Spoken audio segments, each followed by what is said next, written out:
नमस्कार दोस्तों, मैं हूं आपका दोस्त एजे कार्टून। स्वागत है आपका एजे ज्ञान चैनल पर, जहां कहानियों के साथ बताए ज्ञान, सीख और जिंदगी के प्यारे सबक। नमस्ते। आज हम बात करने वाले हैं एक बहुत ही दिलचस्प हिंदी लोक कथा की। और इसके जरिए ना हम कहानी कहने के एक बहुत ही पावरफुल फॉर्मूला को समझने की कोशिश करेंगे। तो चलिए एक सवाल से शुरू करते हैं।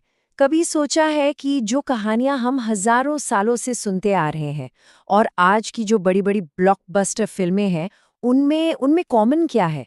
क्या कुछ एक जैसा हो सकता है? तो जवाब है एक खाका, एक ब्लूप्रिंट। मतलब कहानी कहने का एक ऐसा ढांचा जो सदियों से बदला ही नहीं है। और कमाल की बात यह है कि वो आज भी उतनी ही असरदार कहानियां बनाता है। इस खाके को कहते हैं नायक की यात्रा, या जिसे अंग्रेजी में द हीरोज जर्नी कहते हैं। यह ना एक क्लासिक कहानी का पैटर्न है। इसमें होता क्या है, एक हीरो है जो अपनी रोजमर्रा की ऑर्डिनरी सी दुनिया से बाहर निकलता है। फिर वो बहुत सारी मुश्किलों का सामना करता है और जब वो वापस लौटता है तो वो पूरी तरह से बदल चुका होता है, एक ट्रांसफॉर्म हुआ इंसान बन जाता है। ये पैटर्न कई मशहूर कहानियों में मिल जाएगा। तो चलिए इस पूरे कॉन्सेप्ट को और भी गहराई से समझने के लिए एक बहुत ही पावरफुल हिंदी लोक कथा का सहारा लेते हैं।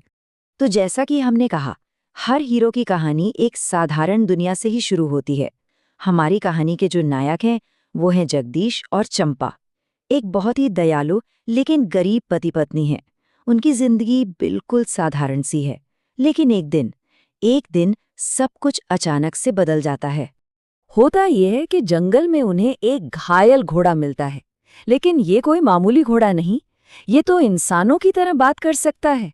वो बताता है कि वो किसी और दुनिया, किसी और लोक से है और यहाँ धरती की बीमारियां उसे बहुत कमजोर कर रही हैं। अब देखिए, जगदीश और चंपा खुद गरीब हैं, लेकिन इसके बावजूद वो उसे अपने घर ले आते हैं, उसकी देखभाल करते हैं। और चंपा को तो उसे तो उस घोड़े में अपना खोया हुआ बेटा ही नजर आने लगता है। और बस यहीं पर होती है उनकी पहली परीक्षा। गांव का साहूकार माखनलाल अपना कर्ज वसूलने के लिए आ जाता है और उसकी नजर पड़ती है उस शानदार घोड़े पर। वो उसे कर्ज के बदले ले जाना चाहता है। लेकिन चंपा उस घोड़े को बचाने के लिए अपनी माँ की आखिरी निशानी, अपने सोने के जो गहने हैं, उन्हें दांव पर लगा देती है। तो देखिए, एक तरफ है निस्वार्थ त्याग और दूसरी तरफ है लालच। अच्छा, उनकी इस काइंडनेस को देखकर घोड़ा उनसे बहुत प्रभावित होता है और वो उन्हें एक इच्छा पूरी करने का वरदान देता है। और बस यहीं से कहानी का जो मेन सफर है वो शुरू होता है। तो जगदीश क्या मांगता है? वो धन दौलत नहीं मांगता, वो मांगता है अपना मरा हुआ बेटा। उसे वापस जिंदा करने के लिए कहता है। सोचिए, एक ऐसी इच्छा जो सुनने में ही नामुमकिन लगती है।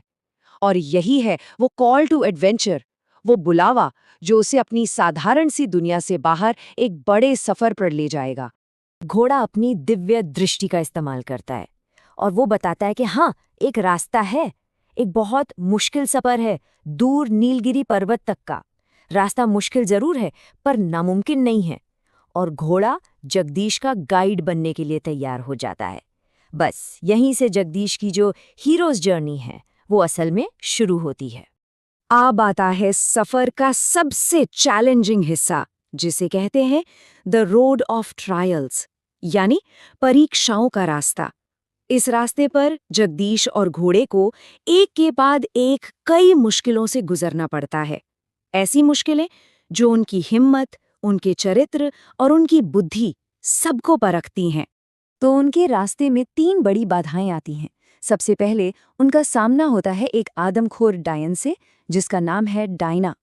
उसे वो अपनी चालाकी से धर्म के एक सुरक्षा घेरे में कैद कर देते हैं।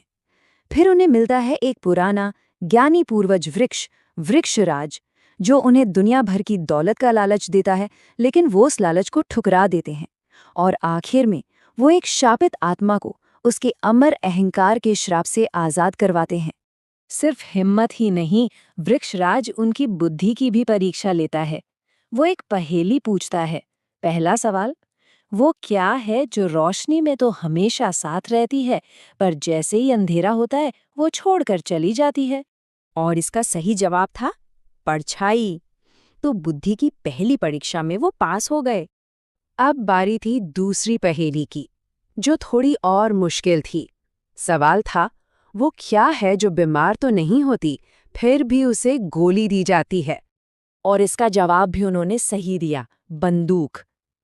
तो इस तरह हिम्मत और अक्ल दोनों के परीक्षाओं में सफल होकर वो अपने सफर के अगले और सबसे जरूरी पड़ाव की तरफ बढ़ जाते हैं। अब उनकी यात्रा पहुंचती है अपने क्लाइमैक्स पर, एक पवित्र झील के पास जिसका नाम है अमरकुंड। और यहीं पर जगदीश को अपनी जिंदगी की सबसे कठिन परीक्षा देनी है।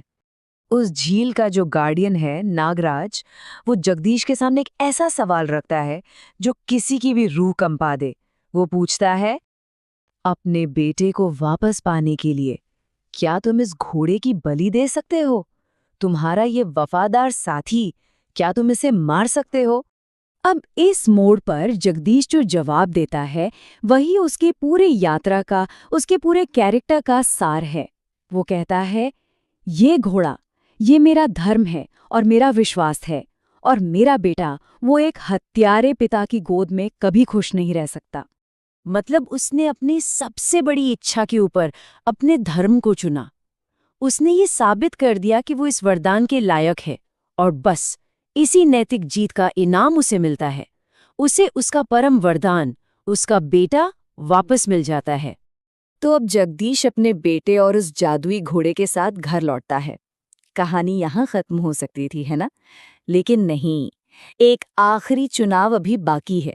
एक ऐसा फैसला जो इस कहानी की मेन थीम को और भी मजबूत बना देगा।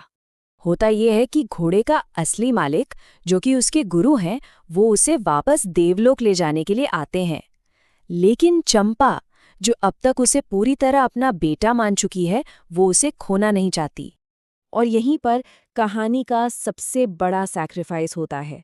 इस बार ये बलिदान जगदीश नहीं बल्कि वो घोड़ा खुद देता है। वो चंपा और जगदीश के साथ रहने के लिए अपनी दिव्य आवाज़ और अपनी सारी जादुई शक्तियों को हमेशा के लिए त्याग देता है। वो एक साधारण घोड़ा बनकर उस परिवार के साथ रहना चुनता है, और ये साबित कर देता है कि उसके लिए सबसे बड़ा खजाना ये शक्तियाँ नहीं बल्कि वो प्यार है जो उसे इस परिवार से मिला। और ये कहानी हमें इसी एक सवाल के साथ छोड़ जाती है कि असल में बड़ी शक्ति क्या है? क्या वो कोई असाधारण जादुई ताकत है, या फिर किसी के लिए किया गया निस्वार्थ प्रेम? इस पर सोचिएगा ज़रूर। और हाँ, अगली बार जब कोई बड़ी ब्लॉकबस्टर फिल्म देखें तो उसमें इस हीरोज़ जर्नी को, इस नायक की यात्रा को पहचानने की कोशिश जरूर कीजिएगा। अगर आपको यह कहानी अच्छी लगी हो तो वीडियो को लाइक करना, शेयर करना और चैनल को सब्सक्राइब करना मत भूलना। मिलते हैं दोस्तों एक नई कहानी के साथ। तब तक के लिए बाय बाय।